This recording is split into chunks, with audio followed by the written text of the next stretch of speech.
Morning students. बेटा कल हम लोगों ने प्राइमरी स्ट्रक्चर ऑफ प्रोटीन्स पढ़ा था। आज हम पढ़ने जा रहे हैं सेकेंडरी स्ट्रक्चर ऑफ प्रोटीन्स। तो होता क्या है सेकेंडरी स्ट्रक्चर ऑफ प्रोटीन, पहले वो सुनिए। ऐसी कन्फर्मेशन पॉलीपेप्टाइड चेन की जो कि हाइड्रोजन बॉन्डिंग की वजह से बनती है, उसे हम क्या कहेंगे? Secondary structure of protein. जैसे कि आपने देखा था, ये मेरी थी प्राइमरी स्ट्रक्चर ऑफ प्रोटीन। तो इस हाइड्रोजन के बीच में और ऑक्सीजन के बीच में हाइड्रोजन बॉन्ड बन जाता है, इसकी वजह से एलिकल स्ट्रक्चर बन जाता है। इसको कहते हैं सेकेंडरी स्ट्रक्चर ऑफ प्रोटीन। ये एलिकल स्ट्रक्चर, इसको ध्यान से देखिए, इन्होंने दिखा भी रखा है। कार्बोनिल ग्रुप है, CO ग्रुप, इधर से NH ग्रुप है। ऑक्सीजन और हाइड्रोजन के बीच में क्या बन रहा है? Hydrogen bond. इसको कहते हैं अल्फा हेलिकल स्ट्रक्चर। ठीक है, और इनके बीच में जो बनेगी वो हाइड्रोजन बॉन्डिंग बनेगी। आपको ये स्ट्रक्चर याद करना है। अल्फा हेलिक्स स्ट्रक्चर को 3.613 हेलिक्स भी कहते हैं। ठीक है, क्योंकि हर एक टर्न के अंदर 3.6 अमीनो एसिड हैं और 13 मेंबर रिंग बन जाती है हाइड्रोजन बॉन्डिंग की वजह से। ठीक है, और दो सक्सेसिव टर्न हैं। इनके बीच की दूरी है 54 पिकोमीटर। आपने इतना याद करना है सेकेंडरी स्ट्रक्चर ऑफ प्रोटीन में। ठीक है, अब बारी आ जाती है जब हम अपने ह्यूमन एयर को यदि में स्ट्रेच करते हैं तो हाइड्रोजन बॉन्डिंग है वो टूट जाती है। ठीक है, और स्ट्रेचिंग फोर्स को जैसे ही आप हटाओगे, हाइड्रोजन बॉन्डिंग वापस से रिफॉर्म हो जाती है। यही वजह है कि हमारा एयर है वो इलास्टिक है। इलास्टिक मतलब हम इसको थोड़ा सा बदल सकते हैं। खींचोगे तो हाइड्रोजन बॉन्डिंग टूट जाएगी और जैसे ही छोड़ोगे ये सिकुड़ जाएगा, हाइड्रोजन बॉन्डिंग बन जाती है। नेक्स्ट आ जाता है आपका बीटा पिलेटेड स्ट्रक्चर और simply beta structure of protein. ये भी एक सेकेंडरी स्ट्रक्चर की टाइप है। ठीक है, सेकेंडरी स्ट्रक्चर की एक टाइप हमने पढ़ी अल्फा हेलिक्स, दूसरी है हमारी बीटा प्लेटेड। ये दो टाइप का होता है, पैरेलल और एंटी पैरेलल। इसका स्ट्रक्चर देखिए आप, पैरेलल का। ये एक पॉलीपेप्टाइड चेन देखो कहाँ से अटैच्ड हो रही है। NRCHCO NH RCHCO NH RCHCO इस तरीके से है। दूसरी चेन भी बिल्कुल सेम है, NRCHCO NRCHCO, वैसे सेम। तीसरी भी बिल्कुल सेम है। इस चेन का कार्बोनिल ग्रुप देखो ध्यान से, इस चेन का कार्बोनिल ग्रुप NH के साथ में क्या बना रहा है? बॉन्ड बना रहा है। इसी तरीके से नेक्स्ट NH दूसरे के कार्बोनिल के साथ बॉन्ड बना रहा है, हाइड्रोजन बॉन्ड। इस तरीके से इनके सब के बीच में क्या बनेगा? Hydrogen bond. क्योंकि ये वाली चेन भी नाइट्रोजन से स्टार्ट हो रही है, ये भी नाइट्रोजन से स्टार्ट हो रही है, दोनों चेन पैरेलल चल रही हैं। इसे क्या कहेंगे? Parallel beta plated structure. Next आ जाता है एंटी पैरेलल। ध्यान से देखो इसको, ये है आपका CONHCHR, यहाँ कार्बन से शुरू हो रही है चेन। दूसरी जो चेन है वो नाइट्रोजन से शुरू हो रही है, NHCORCH। ये डिफरेंस है। तो ये चेन इससे डिफरेंट है, स्टार्टिंग पॉइंट से डिफरेंट है, और पहली और तीसरी मैच करेंगी। अब कार्बोनिल ग्रुप इसके हाइड्रोजन के साथ में क्या बनाएगा? Hydrogen bond. इसी तरीके से इसका हाइड्रोजन इसके कार्बोनिल ग्रुप के साथ में क्या बनाएगा? बॉन्ड। और पूरी चेन आपस में क्या बना लेगी? Hydrogen bond. ध्यान से देखिए इसको, क्योंकि दोनों चेन अपोजिट हैं, इसलिए क्या कहेंगे? इसे anti parallel structure of protein. ठीक है, नेक्स्ट आ जाता है बेटा आपका सेकेंड स्ट्रक्चर हो गया, प्राइमरी हमने कल कर लिया था। अब आ जाता है टर्जरी structure. The टर्जरी structure of protein में ओवरऑल फोल्डिंग हो जाती है पॉलीपेप्टाइड चेन की। जैसे ये एक रस्सी की तरह सब उलझ जाती हैं, या एक चेन ये एक चेन रस्सी की तरह बिल्कुल उलझ जाती है, जिसको कॉपी पे ड्रॉ करना पॉसिबल नहीं है। इसलिए इन्होंने इसको इस तरीके से रिप्रेजेंट कर दिया। इसको कहेंगे टर्जरी स्ट्रक्चर ऑफ प्रोटीन। अब बारी आ जाती है फिब्रस प्रोटीन है, वो मैंने कल भी बताई थी, रस्सी की तरह होती है, रोड लाइक या रोप लाइक। और इस ये क्या कहाँ कहाँ पाई जाती है फिब्रस प्रोटीन? हेयर और वूल के अंदर पाई जाती है।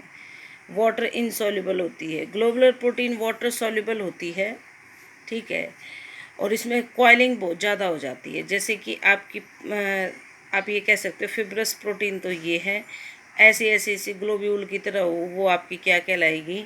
ग्लोबुलर प्रोटीन, ठीक है। नेक्स्ट है आपका क्वाटरनरी स्ट्रक्चर ऑफ प्रोटीन, ठीक है।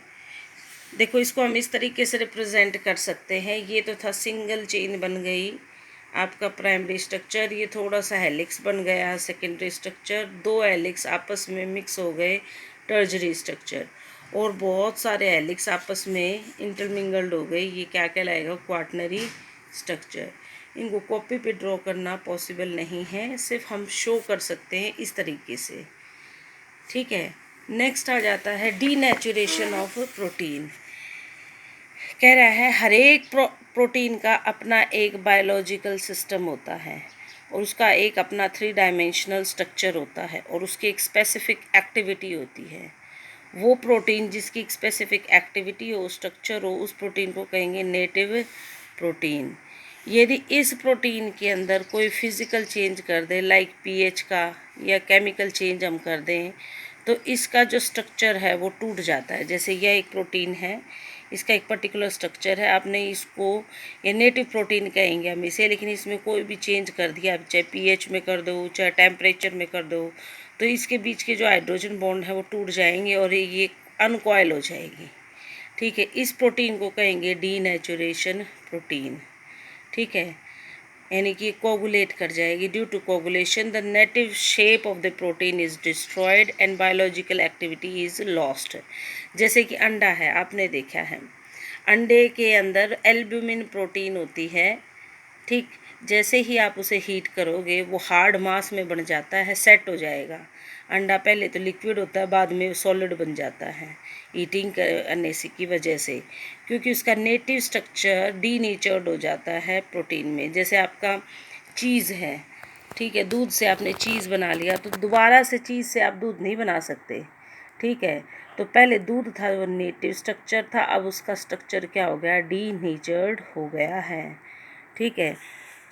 डीनेचुरेशन, एक क्वेश्चन आता है क्या होता है डीनेचुरेशन के दौरान? ड्यूरिंग डीनेचुरेशन सेकेंडरी और प्राइमरी स्ट्रक्चर है वो डिस्ट्रॉय हो जाता है, लेकिन primary structure as it is रहता है किसी भी प्रोटीन का।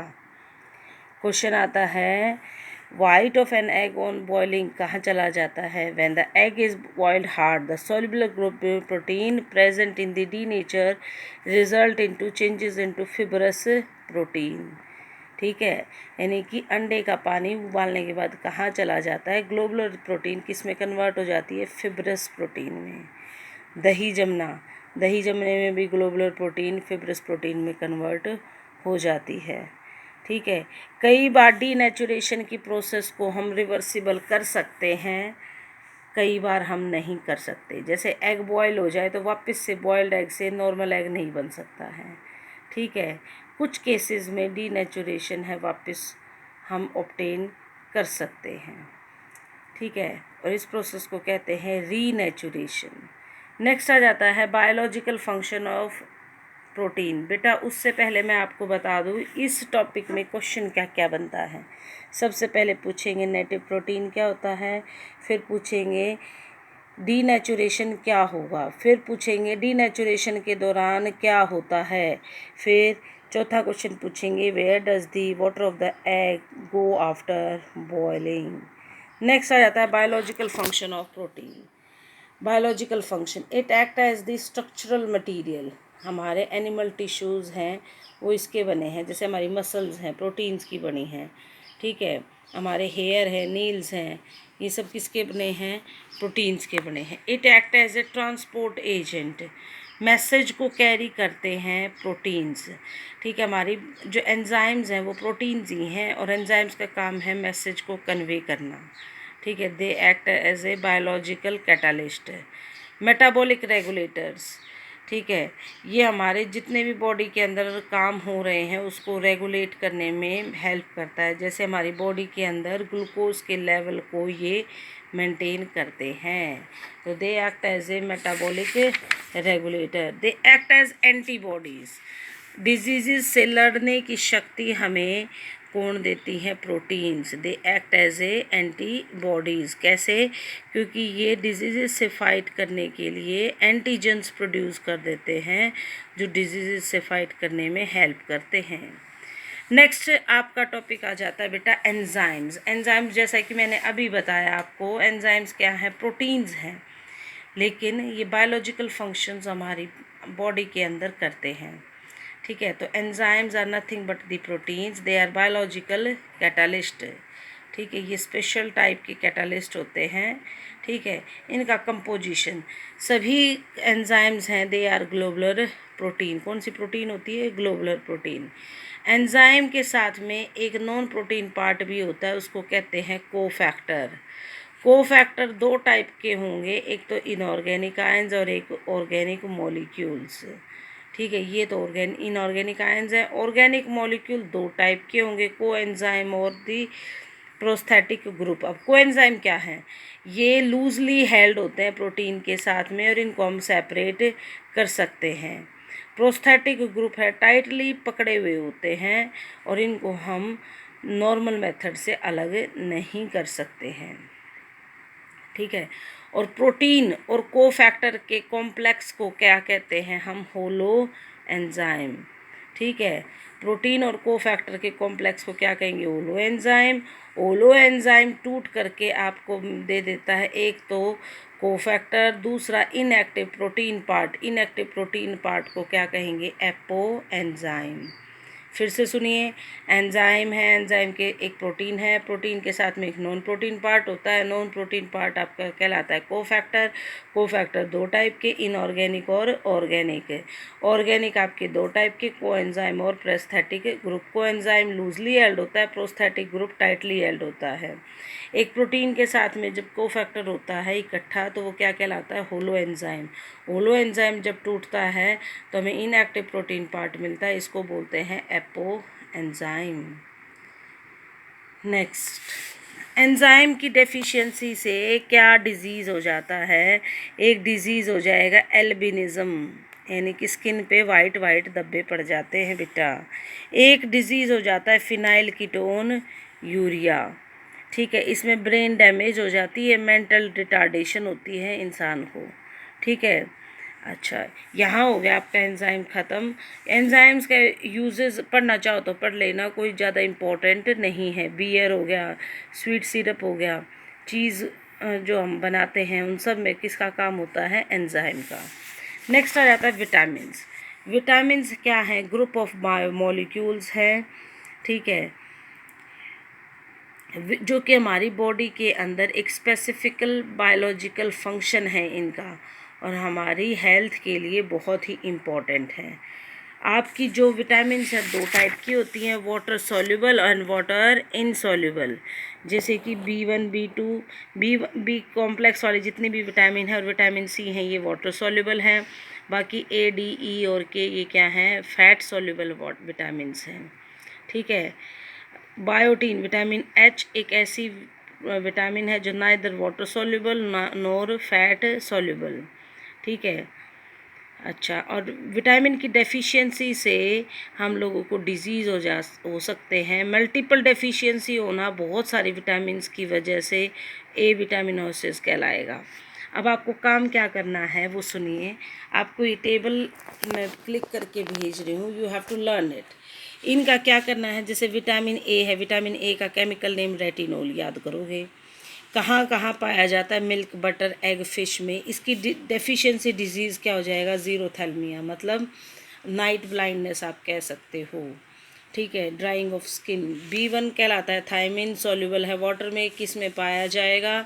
डिजीज़ हो जाएगा बेरी। ठीक है, विटामिन B2 राइबोफ्लेविन, डिजीज़ हो जाएगा चिलियोसिस। चिलियोसिस होता है क्रैकिंग हो जाती है आपके माउथ के कॉर्नर्स पे, लिप्स पे क्रैकिंग हो जाती है बेटा। ठीक है। टंग है वो फुली हो जाती है, डार्क हो जाएगी, रेड हो जाएगी। विटामिन B6 हैं, नाम याद करेंगे, एडमिन और पायरिडॉक्सिन नाम होगा, ठीक है।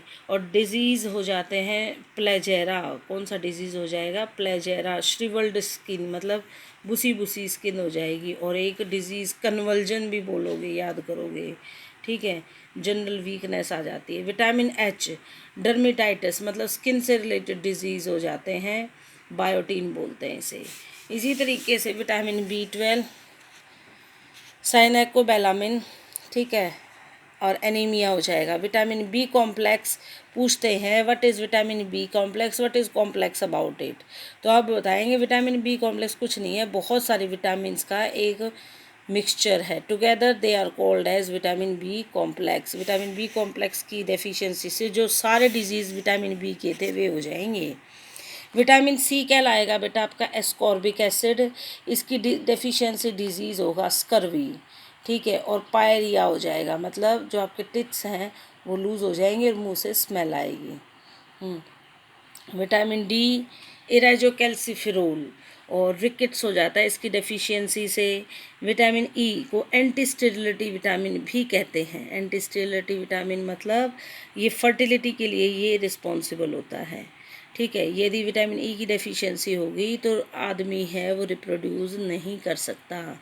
विटामिन के को फाइलोक्विनोन कहते हैं, इसकी डेफिशिएंसी से डिजीज़ हो जाता है हेमरेज, मतलब आपका जो ब्लड है वो क्लॉट नहीं करेगा, जैसे कट लग गया ना तो खून बहता रहेगा, जमेगा नहीं, ठीक है। आपने क्या करना है, ये सारे विटामिन्स करने हैं। नेक्स्ट आपका टॉपिक आएगा बेटा, लास्ट टॉपिक इस यूनिट का DNA एंड RNA, वो हम कल करेंगे। होप सो आप लोगों को ये समझ में आया होगा। फिर भी कोई डाउट होती है प्लीज़ लेट मी नो, ताकि मैं आपकी प्रॉब्लम्स को सॉल्व कर सकूँ, ठीक है बेटा। अच्छा, एक क्वेश्चन और आता है कि जो स्नेक वेनम होता है, मतलब जो स्नेक का जहर होता है वो क्या है, it is also a protein, ठीक है। स्नेक वेनम क्या है, एक प्रोटीन है जो हमारी बॉडी है वो एक्सेप्ट नहीं कर पाती, इसीलिए हम लोगों को डेथ हो सकती है। Thank you so much.